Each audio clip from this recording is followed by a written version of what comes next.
मी तयार आहे. पण तू आहेस कोण?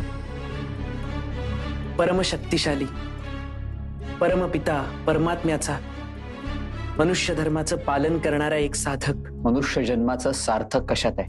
परोपकारात. आणि धर्माचं मूळ?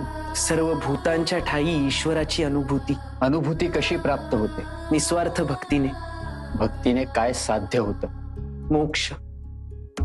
मोक्ष म्हणजे काय? त्या विश्वाशी, त्या ईश्वराशी एकरूप होणं. आत्म्याचा परमात्म्यापर्यंतचा प्रवास.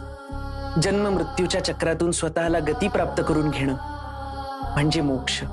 मग स्वतःची मोक्ष प्राप्ती, ती विश्व कल्याण. विश्व कल्याण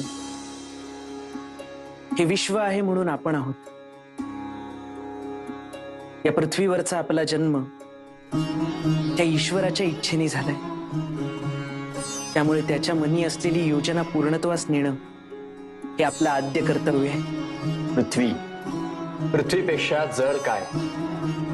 पातक, ज्याचं ओझं कमी करण्यासाठी हे जन्म मृत्यूचं चक्र, जे मानवाला अज्ञानाच्या अंधकाराकडून ज्ञानाच्या प्रकाशाकडे घेऊन जाईल. वायूपेक्षा हलकं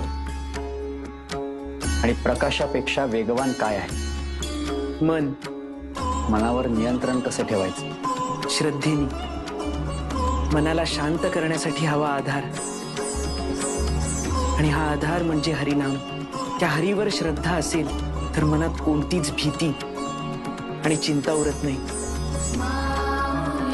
मनी उरतो तो केवळ सद्भाव.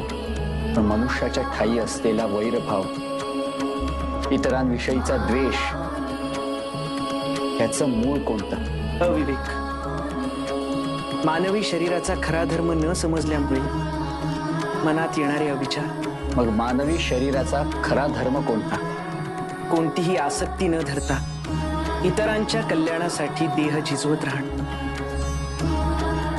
आसक्ती दूर कशी करायची? समर्पणाने. समर्पण कोणाच्या ठाई? गुरुच्या. गुरु म्हणजे कोण? आपल्या जीवनाचा खरा अर्थ. आपल्या आयुष्यात गुरु नसेल तर आपलं जीवन हे अर्थहीन आहे. अनंत कारणांनी मनात उद्भवणारा अहंकार, मत्सर, द्वेष हा दुर्गुणांना कारणीभूत ठरतो.